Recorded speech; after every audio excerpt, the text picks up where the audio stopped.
Hey guys, this is the August Limit Theory Development Update. For those of you who are still counting, that is number 8. 8 months of full-time development. That's pretty exciting. So August, good month. Actually, it was a very good split between low-level and high-level work.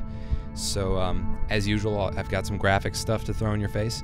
And later I might talk about some high-level stuff as well, because that seemed to go over pretty well in the last update. So we'll see. But I mean, first things first, I gotta just right off the bat, I gotta talk about this asteroid field thing that's going on, because I'm excited about this. This was a pretty big thing that happened this month. Even though it didn't take very long, it's makes a big difference, and I'm super happy with it. So what you're seeing right now is an asteroid field, obviously, go figure. But it's pretty vast, isn't it? Or pretty big, a lot of rocks, a lot of big rocks. Kind of looks like it goes on in every direction. Yeah, that's pretty different from how the asteroid fields have been. I don't know if you can tell. I hope so. But it feels really vast. So what's going on with that? Well, this month I've finally gone ahead and implemented a dynamic entity loading system. Ooh, big words. What it means is that the engine is now actually on the fly loading these asteroids based on where you are and kind of procedurally computing them instead of bringing them all into the engine at once when you enter the system, which is kind of a dumb way to do it, but that's what I was doing before. But okay, I finally wised up, and here's the results. So the result is that it's very efficient for the engine, because now it can just load the asteroids that are nearby, so we can pack a lot more into them. But even better is that it can extend as far as you want it to in every direction, so you can have as many as you want. There are literally an infinite number of asteroids in this system. It just keeps going. You can go in any direction, and you will continue to find unique configurations of the field and continue to find just little awesome places where you could build bases and hide away and manufacture illegal goods and whatever you want to do, I guess. So yeah, obviously you can tell that gets me really excited. It's basically the same thing that Freelancer did. For those of you who've played Freelancer, you remember how when you got inside those ice fields or the asteroid fields or the debris fields, they felt so vast, and it was like they went on forever, even though in Freelancer they didn't. But it was the same thing where like it was loading all these objects on the fly, so it made you feel like it was just really vast. And I loved that. I loved that so much. It just made the atmosphere like so rich to me. So of course we have to have that in LT. And to be honest, LT's system is even a little bit better because it uses some fancy like hierarchicalness, and the result is that we get big scale differences. So you can see I'm just tooling around this massive rock right here. It's more massive than anything we've seen in previous videos, I think, asteroid-wise. So yeah, with this, the fields are they're so vast. I really love it. You know, I'm all about atmospheric space. It's just my thing. Of course, this isn't going to be in every system, and they're not going to extend infinitely in every system. There's a mechanism in place where I can modulate the density of the asteroid field, as I'll show you in a minute. I can modulate it spatially so that, you know, we can have interesting variations, and we could just have pockets of asteroids using the system, or we could have a whole system of asteroids, which is basically what we're seeing right now, or we could have none. So there will be plenty of variation in that. And whoa, what is this thing on my left? Just kind of been talking, but there's this thing creeping up on me. Well, I don't know. It's pretty big. I think it'd be generous to call it a space station. It's not a very pretty space station, if that is indeed what it is. This isn't really a graphics feature that I'm showing. It's just kind of like, hey, look what I was playing around with this month. Stations are on the way. This is just a placeholder algorithm, but what I was doing here was actually playing with the math for radially symmetric primitives. So I think I'm going to use that for stations, at least for certain types of stations. And so we'll be seeing those hopefully pretty soon. I mean, we saw a prototype during the Kickstarter, but that was kind of ugly. And there were some comments about it looking like big bicycle wheels, which was true. Okay, so there's this planet over here, and I'm flying towards it, and while I'm flying towards it, I want to point out one of the features of this asteroid system is that like it makes the scale feel so much more real or vast, or I've already said vast, but like you can really feel the scale, you know what I mean? You see those little pieces flying at you, you see the bigger ones, and there's so much more sense of scale now. As I'm flying towards this planet, I really feel like I'm putting distance between myself and that station. The planet's still about the same size, but that feeling of scale is just a lot better.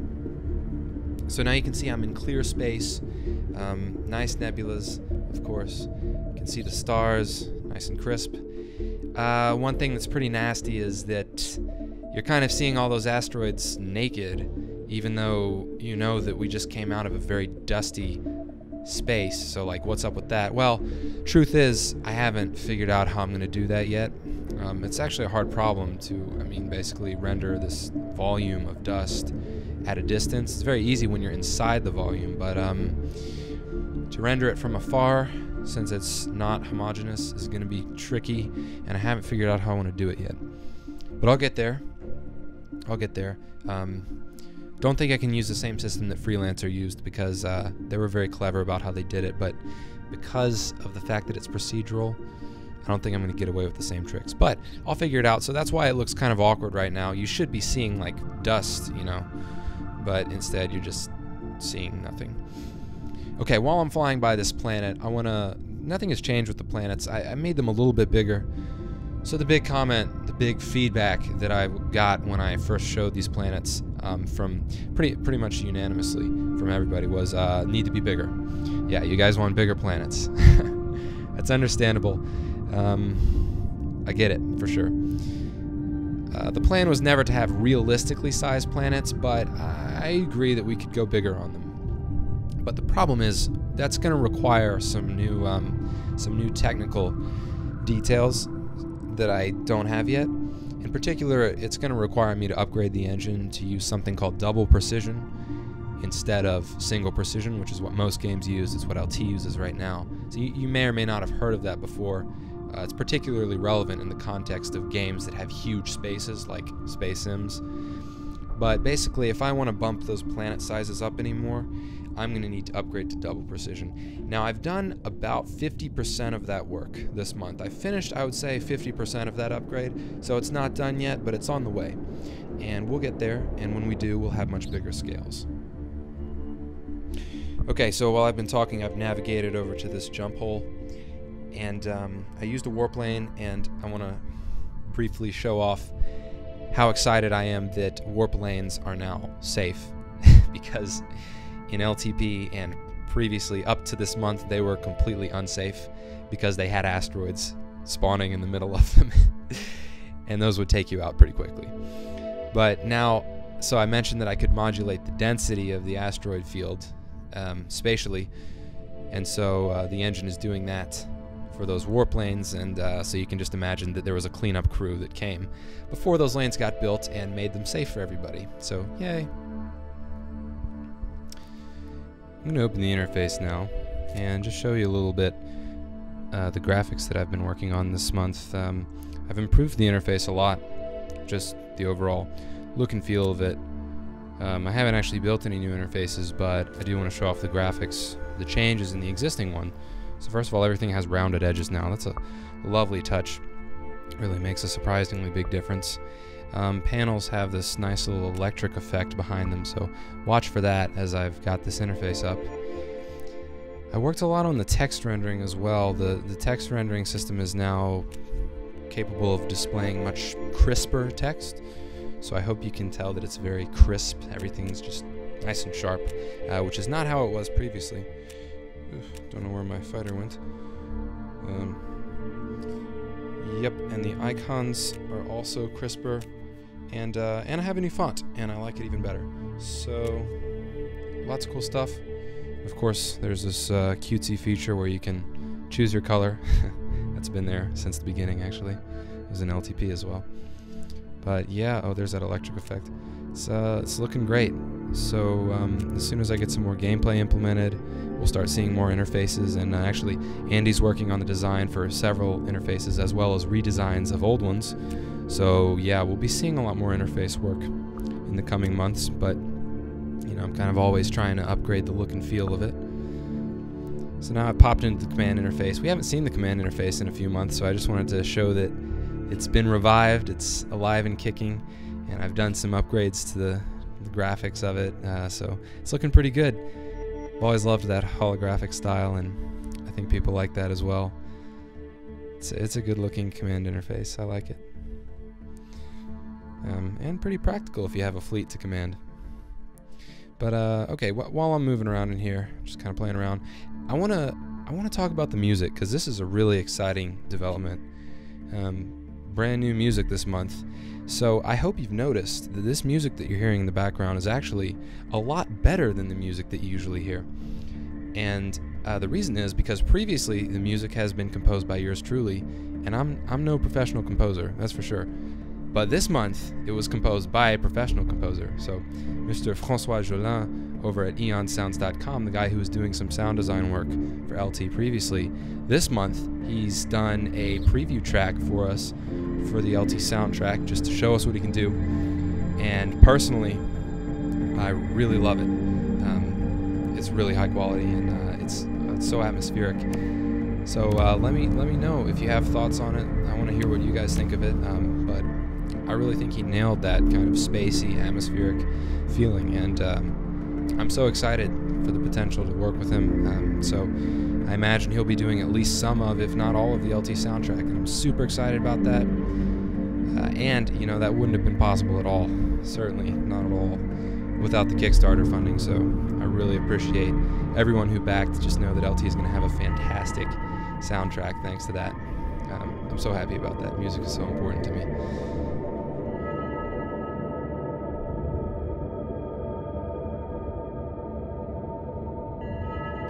Yeah, okay, I just wanted to let that music breathe a little bit so you could hear it. Now I'm just kind of wandering around the system. It's quite beautiful. And I guess what I'm going to do now is talk a little bit about the high-level stuff that I've done this month. Like I said, it was about a 50-50 split, and it seemed to go over pretty well last month when I talked about the abstract sim work. So I'll go ahead and speak to the AI work that I've done this month, which is interesting. You know, I talked a lot in the Kickstarter about how I really wanted a vibrant artificial intelligence in LT, since the focus is so much on the single player aspect. Well, I mean, that's the only aspect, right? It's not a multiplayer game, but really there's so much focus on that single player, and there's no story. So how do we spice it up? Well, I talked a lot about how I wanted interactions with the AI to be very rich, you know, to have NPCs that are really capable of living their own lives and interacting with you and becoming friends and so forth. So I've been working a lot on the high-level AI engine, and it's interesting because it actually ties in very deeply to the simulation architecture to which I spoke last month.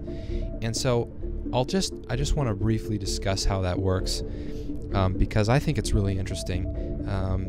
So I talked last month about how I was developing some tools that would basically take the world and build what I called an abstract model of it, and then simulate that, and the result of that being a faster simulation than the full gameplay logic, so to speak. So with the result of that being that we could simulate a large area of the universe at, you know, 60 frames per second. And the other result of that being, in theory, we could also simulate a very long period of time before the player is dropped into the universe, such that there's actually some historical structure. Now, the way AI works is actually very much symmetric to all of that, because the AI, in order to reason about the world, what the AI is doing is also performing an abstract simulation, but it's a hypothetical one. So the AI is reasoning about the world in their head. But as they're reasoning about the world, this is actually using the exact same architecture that I spoke about last month. So it's pretty neat. So what's actually happening is the AI is thinking, well, like, if I do this, you know, what's going to be the result? and that question is answered by the simulator. And so ideally, what this means is that the AI will be capable, NPCs will be capable of very, very detailed, very deep reasoning about the world, the way they can interact with the world, and how their interactions will affect it. And ultimately, what that means, what I hope it means, is that we'll see NPCs who are really capable of deep thought processes and actually understanding what's going to happen when they do what they want to do, and consequently how they can achieve their goals. So I've worked a lot on that and actually had the first results, successful AI results. Nothing ready to show yet, but I'll be pressing forward with that in September, and we're on the cusp of something great. So maybe we'll see some concrete implementation next month. Who knows? I'm excited. That's all I have today. Thank you for watching, and hey, I really just want to say thank you to everyone who backed, everyone who supported. This game is coming along so well, and I'm so excited about it. It's really just wonderful that you guys have allowed me to do this. So really, thank you, and hey, have a good day. See ya.